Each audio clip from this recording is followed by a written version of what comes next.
Right, last lesson. Woohoo!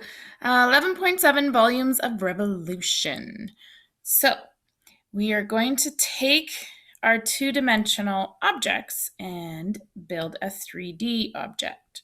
So, starting with the circular disc method, if we rotate a two-dimensional region about a line, a three-dimensional solid is produced. So, if you consider the rectangle, vertical strip PQ in figure 1. So where is the PQ? They should be these points right there. And this rectangle is perpendicular to my x-axis. If we rotate it about the x-axis, so see this little symbol, we're rotating it about the x-axis here, we can obtain a cylindrical disc, which is represented in figure 2. Now this original rectangle here has a width of the change in x and a height of y. So here's the height. Okay, so picture this strip. I can't draw it very well. Rotating. That's a terrible. Let me try again. Picture it rotating. It's a little bit better. Around that x-axis, and this cylindrical disc is the result of rotating that. Now, anytime we say rotate about an axis, we're really doing a 360-degree rotation for the sake of this lesson, okay? All right, so now if we look at the graph y equals f of x, so let's draw one. Let's get a little thicker. So something like this. Okay, let's say that's f of x. Okay, and we're going to have the area between A and B,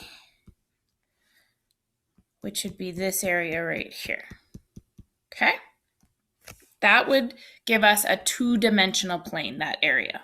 Okay, now we're going to rotate that about the x-axis as well. So we have this little symbol to do that. So we're going to rotate about the x-axis and we get this 3D shape, or a solid of revolution it's called. Okay. So you should be able to picture that we have from A to B here, we had this area that was two-dimensional. And now because we rotated it, we have this, what I don't know, looks like a horn that's resulted. And from this, we actually have a formula to calculate the volume of this solid of revolution. And the formula is given to you as V equals pi from a to b of f of x squared dx.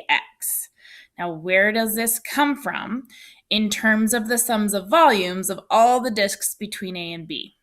Okay, so what's happening is that I can put in a whole bunch of disks here into my solid of revolution.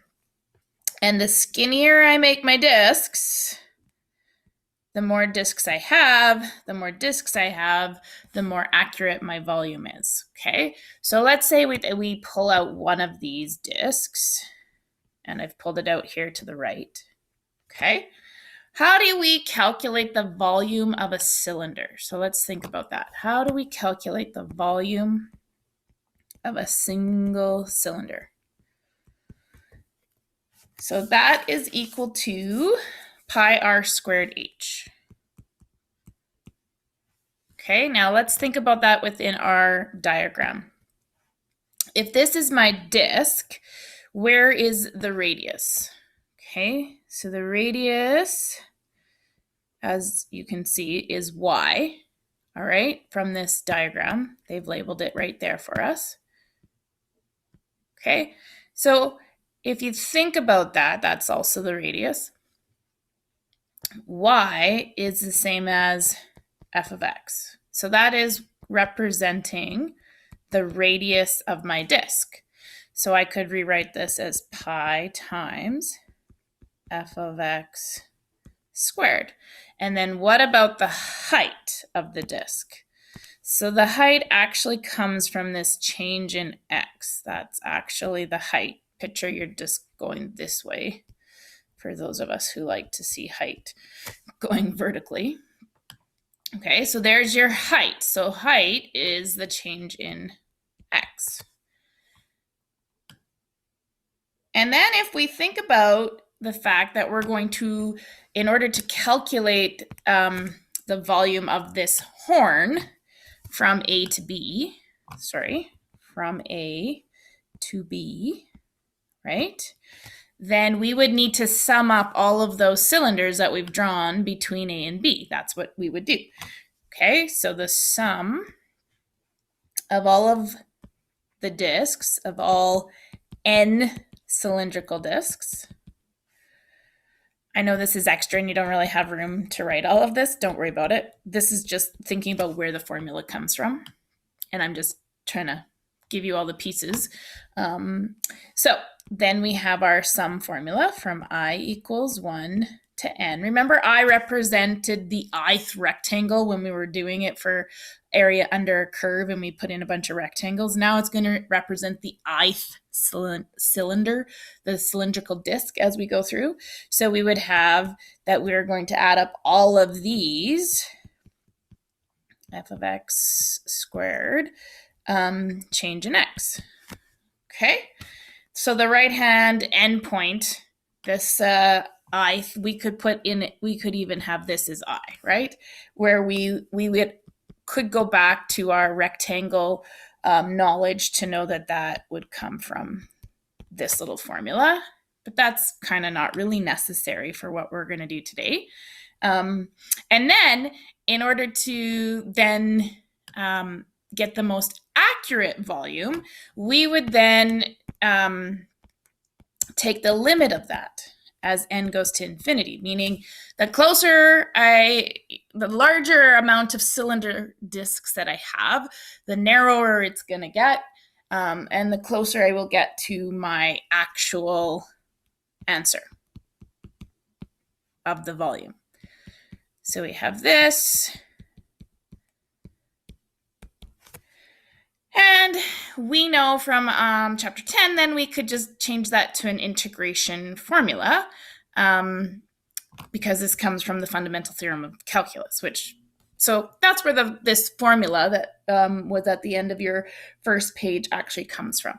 So therefore, then volume is going to be, now I could put the pi in front because it's a constant, from A to B of f of x squared, and it turns out this little change of x is actually just dx. Huh, who knew? All right, so this total resulting volume is actually called the volume of revolution. Okay, so this is equal to my volume of revolution. All right, so let's try one of these. That's just some background knowledge about where the formula came from. If you want to learn more about that, then I would look at that University of Waterloo's website and have a look through their more detailed explanation. Really, for the sake of this lesson, all you have to do is use the formula. Okay, so we're going to sketch the curve of y equals the square root of x.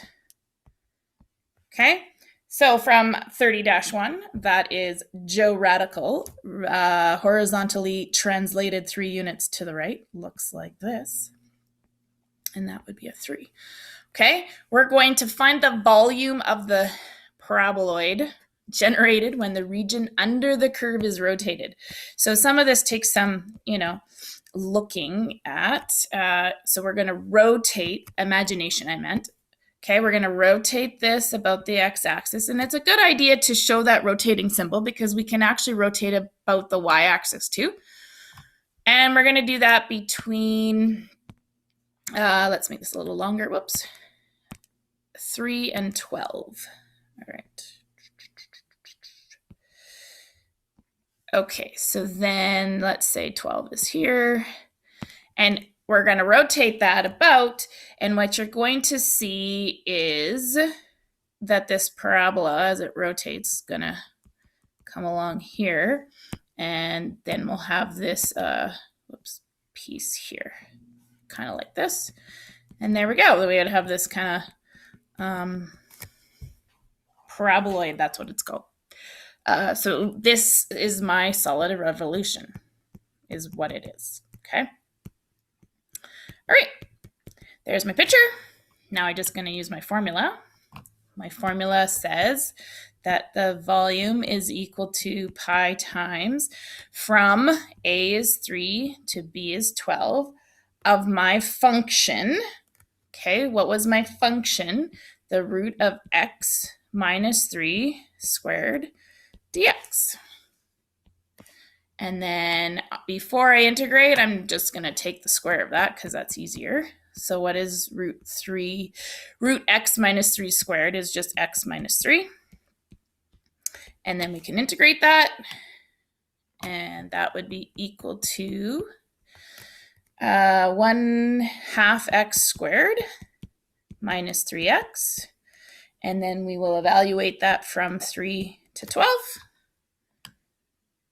And so we'll get 1/2 12 squared minus 3 times 12.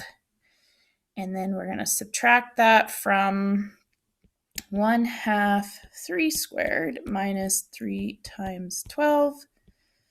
And I should have one more extra set of brackets in there because of the pi in the front. And when you do that, you get 81 pi on 2. And there should be units on this because it is representing a 3D shape. It should be units cubed. So representing our volume. There it is. Awesome. Okay, so I'm going to hit pause on my video and I'll come back in video number 2 and we can look at what it would look like to calculate the volume between curves. So this example number 1, we looked at volume under a curve, right? So this little piece here, that's the area under the curve, and then we rotated that, creating a volume under a curve.